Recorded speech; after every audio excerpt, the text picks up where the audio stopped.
Cal était un tailleur réputé dans son quartier à Lagos. Rapide, précis, et toujours souriant, il avait la main bénie pour transformer les tissus les plus banals en tenues dignes des plus grands événements. Mais depuis quelque temps, quelque chose clochait. Chaque matin, Cal retrouvait sa boutique sens dessus-dessous. Les vêtements cousus la veille avaient disparu. Et pourtant, aucune trace d'effraction. Juste des ciseaux qui flottaient encore parfois dans les airs, des mannequins déplacés, et parfois même un parfum étrange dans l'air, comme un mélange d'encens ancien et de parfums de luxe. D'abord, Cal crut que c'était un voleur très rusé. Il installa des cadenas, changea les serrures, pria, jeûna même. Rien n'y fit. Une nuit, il décida de rester caché dans sa boutique pour élucider le mystère. À minuit pile, les lumières s'éteignirent toutes seules. Puis, un tambour faible se fit entendre. Des ombres élégantes commencèrent à apparaître, des silhouettes transparentes vêtues à la dernière mode des années 1950, flottant gracieusement dans l'atelier.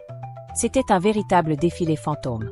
Les esprits riaient, dansaient, essayaient les vêtements, se chamaillaient même pour une chemise en soie. Cal n'en croyait pas ses yeux. Fantôme fashionista, souffla-t-il. Il comprit alors que sa boutique avait été construite sur un ancien cimetière. Mais pas n'importe lequel.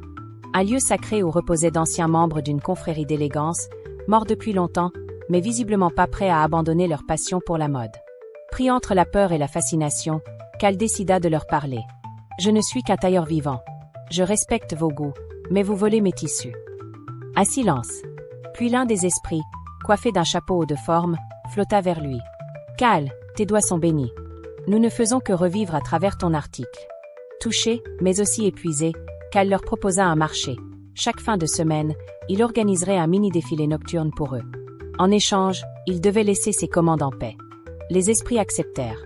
Depuis ce jour, tous les vendredis à minuit, des lumières étranges brillent dans la boutique de Cal. Personne ne sait pourquoi, mais tous ses clients repartent toujours ravis, avec un vêtement parfaitement ajusté et un parfum mystérieux qui dure des jours. Et Cal? Il est devenu le tailleur le plus en vogue, chez les vivants comme chez les morts.